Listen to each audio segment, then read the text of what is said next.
Is Brother David Tucker from Atlantic Lodge. David?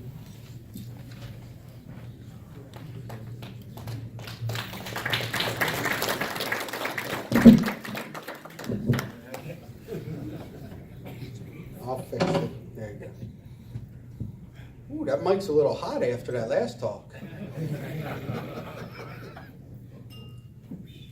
Brother Chairman, right, most worshipful Grand Master, right, worshipful Deputy Grand Master, distinguished these, brethren all, good evening. Good evening.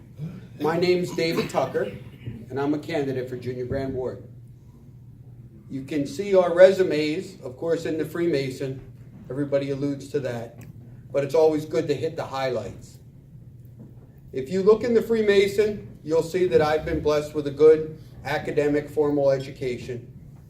But I think the most important thing I bring to this fraternity is my experience. Freemasonry is a non-profit organization. I've spent over 25 years running non-profit organizations. I'm the president of a labor union that has 34 divisions. Each of those divisions are independent and very similar to the lodge structure. The Grand Master has an executive board, he has trustees, he has district deputy Grand Masters, and he has worshipful masters of the lodge. In the union structure, you have the president, I'm the president, I have business agents, I have an executive board. The business agents are very much like district deputy Grand Masters. They go out and service the lodges. We call them locals in the union, and the locals have their own structure. They have elected officials. So the structure that I've run for more than 25 years as a union leader is exactly like the structure of Grand Lodge.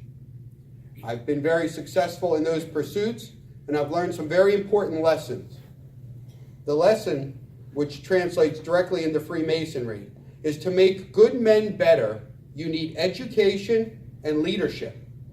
Just think about it. If you break it down, there really can be no question. How do you make good men better?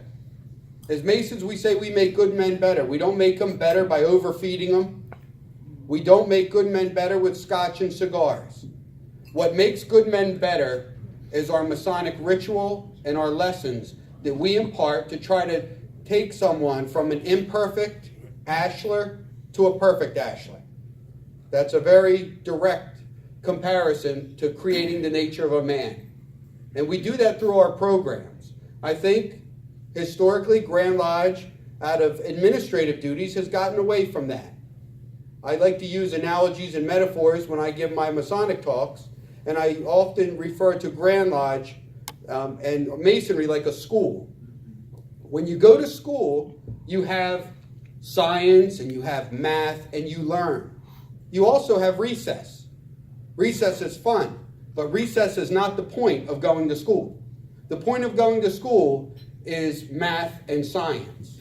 The point of going to lodge is Masonic education and learning. It's always been so, since the beginning of time when they wrote our Masonic rituals in the Masonic books. You know, Cloudy, Wilmshurst, Mackey, none of them talked about extracurriculars. They all talked about making good men better through our ritual and lessons. And I believe that should be the centerpiece of the Grand Lodge's function with the lodges. The lodges are independent, they have a lot of variety, but they should do the essentials first. I think it goes without saying, there's been some debate about Grand Lodge and balanced budgets and all that. Of course we have to have a balanced budget, that's not even a real question. But we have to have leadership. The lodges have to get assistance from Grand Lodge to do their functions better. If we have a better quality experience with our brothers, our lodges will be healthier and bigger. We don't have a big problem bringing in new Masons. We bring new Masons in at a good clip, but they run right out the door because they're not getting a quality experience in the lodges. Grand Lodge should help the lodges perform that function and help the lodges have a better quality experience. We talk a lot about chasing new members. You know my opinion. We should take care of what we have. I'm not running to be Grand Master of members that aren't in Masonry right now. I'm running because I want to go up the line and be your Grand Master. I want to make your experience better. and execute the duties that you deserve. That's why I want to run for this position, and I think my experience and my qualifications uniquely qualify me to perform that function. Thank you, brothers.